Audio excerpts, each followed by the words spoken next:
Hello again, everyone. I'm trying something new today, Screencast-O-Matic. Hopefully it works well.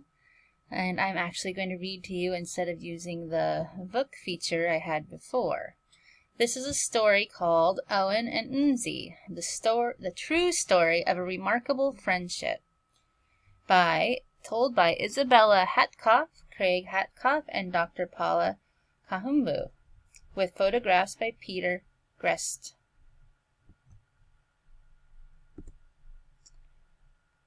There's a cute little drawing.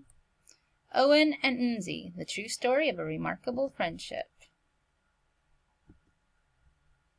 This is the true story of two great friends, a baby hippopotamus named Owen and a 130-year-old giant tortoise named Mzee. The hippo was not always friends with the tortoise. He wasn't always known as Owen, and Owen was not always famous the world over. Here is how it all happened. Before the baby hippopotamus became known as Owen, he lived with his mother in a group, or pod, with about 20 other hippos. They fed and wallowed in and around the Sabaki River in Kenya, a nation on the coast of Africa. When he was about 1 year old, heavy December rains flooded the river. The racing water washed Owen and his family down the river until the fresh water became salty and the river flowed into the Indian Ocean near the small coastal town of Malindi. For days, the people of Malindi tried to chase the hippos back up the river, but the hippos enjoyed grazing the grasses along the shore and in the villagers' yards. Since hippos are the most dangerous animals in Africa, and a full-grown adult can weigh as much as 8,000 pounds. There was little the people could do. That's the pod he lived in, and other things we know of that lives in pods are whales. Let's see. On the morning of December 26, 2004, the sea suddenly rushed high onto the beaches, and surging waves pounded the shore. Many of the villagers' boats were damaged, and many fishermen had to be rescued. Before long, the sea was calm again, but it was a frightening time for everybody. A day passed before anyone thought to check on the hippos. The villagers now saw only one hippopotamus in the sea, a baby without a mother, stranded on a sandy coral reef among the seagrass. Tired and frightened, he was unable to reach the shore on his own. Soon, hundreds of villagers and visitors were working together to help the young hippo. They knew that he would become sick if he stayed in the salty seawater for long. They used ropes, boats, fishing nets, and even cars to try to rescue him and bring him ashore to safety. There's Owen stranded on the reef, and a picture of the fishermen and their decorated wooden boats. It was soon clear that a rescue wouldn't be easy.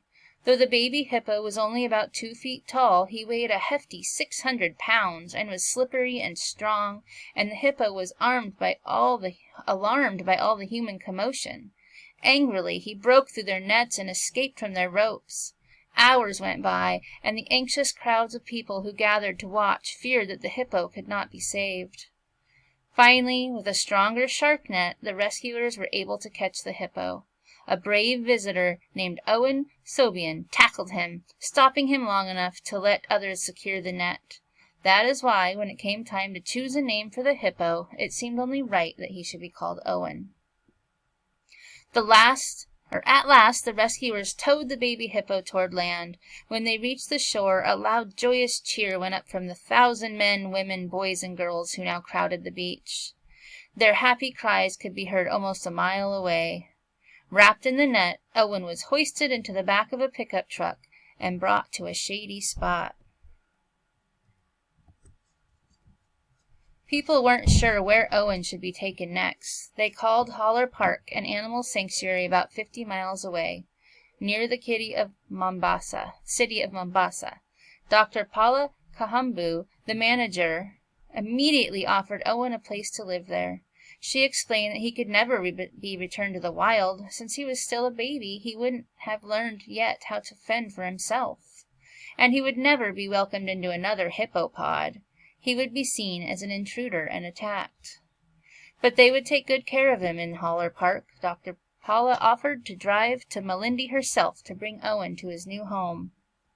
Dr. Paula knew she would need help. She asked the chief animal caretaker, Stephen Toucey, to come along with her. She knew that Stephen had a special way with animals. Some people said he could even talk to them. Dr. Paula and Stephen quickly set off in her small truck to Melindy. Meanwhile, ecologist Sabine Baer got to work with others at Holler Park to prepare for Owen's arrival. When Dr. Paula and Stephen arrived in Melindy, they helped to remove the nets and led Owen out of the pickup. But Owen became angrier than ever and charged at the people gathered around.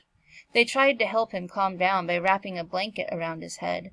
That way he wouldn't see the things that were upsetting him. But Owen was angry about that too.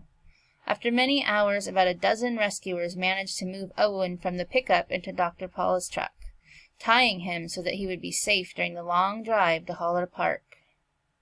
They were trying to make him comfortable, but he wasn't happy.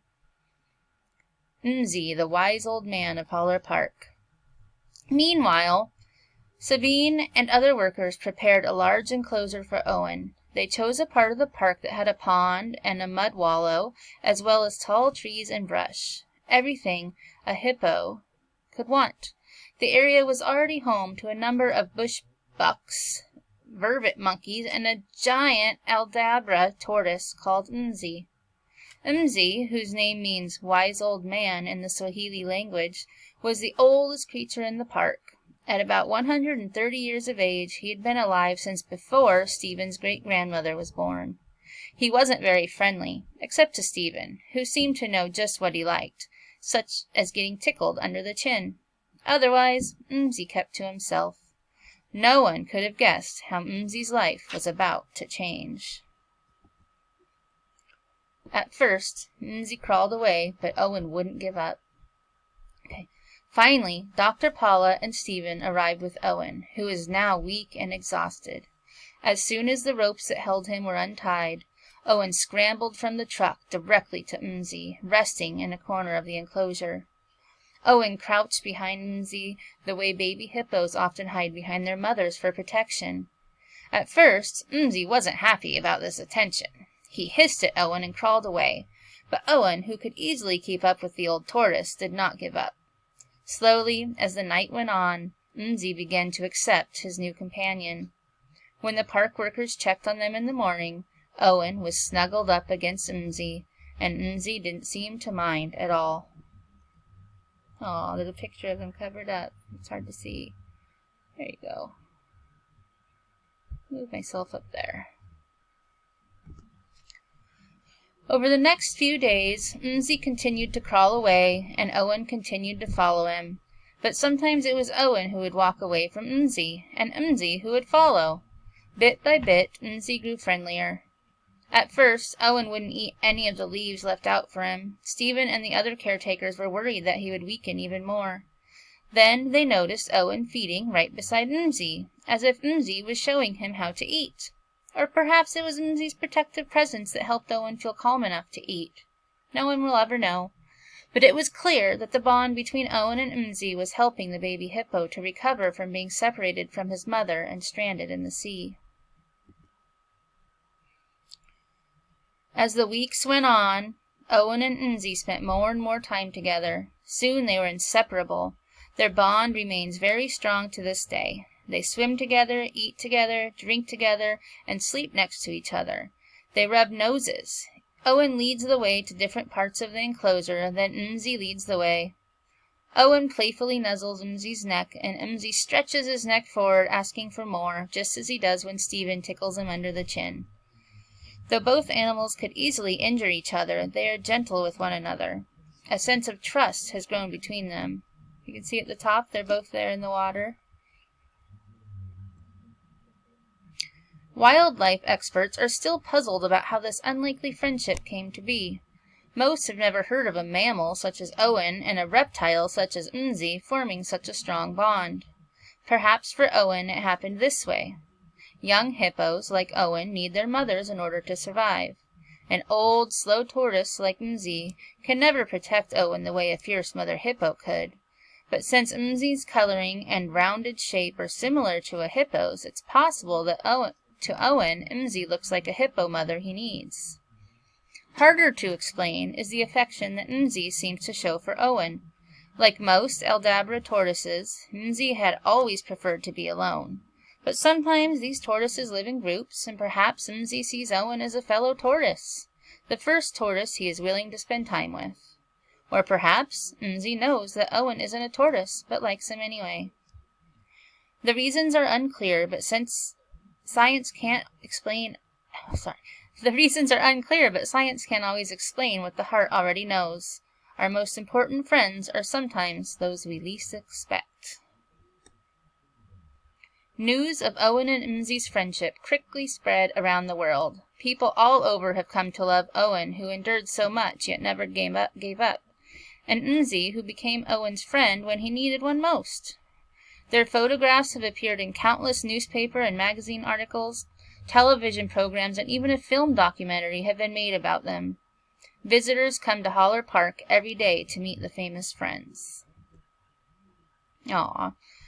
Owen suffered a great loss, but with the help of many caring people and through his own extraordinary resilience, Owen has begun a new, happy life.